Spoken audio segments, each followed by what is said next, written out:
Hi, dear friends, cultural creatives, and imaginal selves everywhere. Bruce back. And this month's newsletter, I really want to focus on something called an urban myth. And this particular urban myth is the belief that we only operate off of 10% of our brain. So we've all heard that, yes, we're only using 10% of our brain. And boy, if we could use all the rest of it, we'd be super smart. But hey, that's all we use. Firstly, where did that number come from, 10%? A long time ago, when putting the body together through an understanding of histology and the cells that make up organs, a study of the brain revealed one very important fact, and that is only 10% of the brain was made up of neurons. 90% of the cells in the brain were not neurons, but they were called supporting or connective tissue and given the name glial cells. Well, what's really interesting about that is in the neuron principle, the neuron doctrine, it was believed that the neurons were the functional cells of the brain and the glial cells were more or less just support. Well, then by definition, right away, it says then you're only using 10% of your brain because that's all that the neurons comprise in the brain, 10%. For a long time, the glial cells, again, were thought to be just like connective tissue support physically and nutritionally the neurons.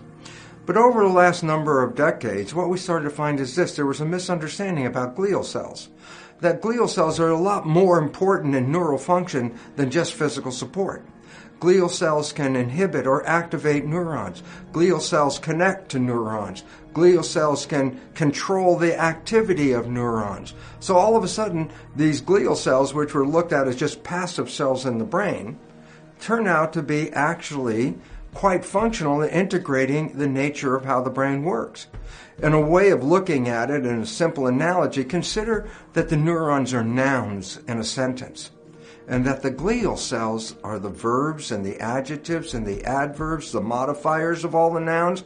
So the glial cells create a fulfillment of a picture. So neurons are like a stick figure, and when you add the glial cells, you fill out the nature of the whole human. So glial cells become a very functional, integrated part of all neuronal activity. So the concept of the neuron doctrine that said only neurons are involved with functioning in the nervous system, it turns out the glial cells are as well. So now we're not dealing with 10% of the brain, we're dealing with 100% of the brain. Yes, you have access to 100% of your brain all of the time. But does that mean that we actually use the whole brain all of the time? And the answer is no. Because what we start to find out is when we start to live in patterns and in habits, that what happens is we just activate certain neuronal pathways that are habitual pathways. And as a result, these are the pathways that have preference in our everyday life. But if you can engage whole brain activity, you can enhance your consciousness and your awareness and your ability to control your life.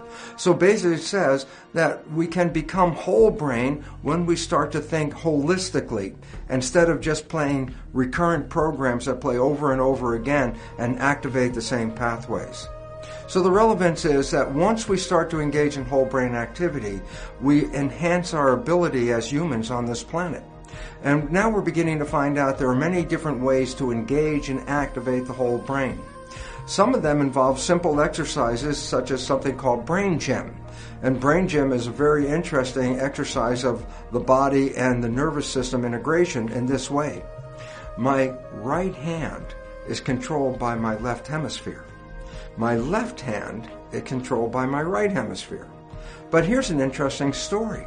If my right hand, controlled by my left hemisphere, crosses the midline, then it simultaneously gets picked up by the other hemisphere because now it's in that territory as well. So when you cross your arms and when you cross your legs, what you're doing is causing the right and the left hemispheres to work together in harmony. When we are activating brain synchronization, where right and left hemispheres are engaged together simultaneously, it activates something like superlearning. With both hemispheres working together, we have much more superior characteristics of neural function. However, after age 7 and 8, we start to express what is called brain dominance. Meaning during the day, we don't have synchronization of both hemispheres. During the day, it's like a wave form. Sometimes we're more in the left hemisphere, sometimes we're more in the right, then it comes back to the left and back to the right. So that we're cycling through one hemisphere at a time. This is called brain dominance, where one hemisphere is dominant over the other hemisphere. Well, the relevance about that is integrating our lives is very difficult in brain dominance for a simple reason. As been suggested, our left hemisphere is based on logic and details. Our right hemisphere is actually associated with emotions and wholeness. And this becomes very important because if you're only looking with your left hemisphere, then all the logic things make sense, but there's no emotional component to it. And reverse, if you're in the right hemisphere, you get emotionally tied up, but the logic drops out. Well, this happens to us ever since the time we were 8 through our adult life. If you can get both hemispheres to be in sync, hemisync, then you're engaging logic and emotions at the same time. That opens up a window for super learning opportunities where you can download information very, very quickly and very fast, but it also opens up a whole wide range of thinking that includes an emotional component as well as an intellectual component, which is necessary to fulfill a whole picture. So if you're operating from brain dominance, you're actually shutting off one component of your nervous system at that time.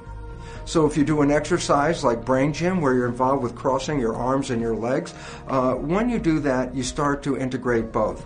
Very interestingly, when we have hemisync, we're much more calm, collected, and able to really express neurological functions that are very fully supporting of ourselves. And this is why it's very interesting when you go home and relax at night, sometimes you find yourself with your ankles crossed over each other just sitting in your chair. Without even knowing what you're doing, by crossing your ankles, you're actually engaging a whole brain process. So if you're stressed, for example, during the day, or you just want to relax when you go home at night, crossing your arms and legs actually engages both hemispheres, which calms the system down, but engages a whole brain process. So you become much more effective in your relaxed state. So if you're having a tough moment during the day, just take a moment and cross your arms and legs. Hold them together and just wait for about 3 or 4 minutes and you'll start to feel a calmness overcome. And in this calmness, your neurological functions will be totally enhanced. When we start to operate from patterns that are replayed every day, we start to express very specific pathways that are reused over and over and over again. And as a result, we actually shut down a large amount of functioning of the brain and just go through the habit, the patterns that replay themselves over and over again. So basically, what you really have to understand is this. We can use 100% of the brain, but if we play the same patterns over and over again, we don't need to use 100% of the brain. So, simple point, I'd just like to suggest that once you start to recognize that you can have hemisync, where you can get right and left hemispheres to engage together and stay conscious, you are using 100% of your brain activity. And when you do that, you'll also find that your life is easier, more harmonious, and healthier. Because when you're using your full nervous system, it will support your life and enhance your growth. And this becomes important. So don't get stuck that I'm only using 10% of my brain. That story is false. You can use 100%, and it's available to us. And basically all you have to understand is this. Stay conscious, stay mindful, and stop playing the same patterns over and over again, because that opens up an opportunity to create new behavior when you stop playing the programs.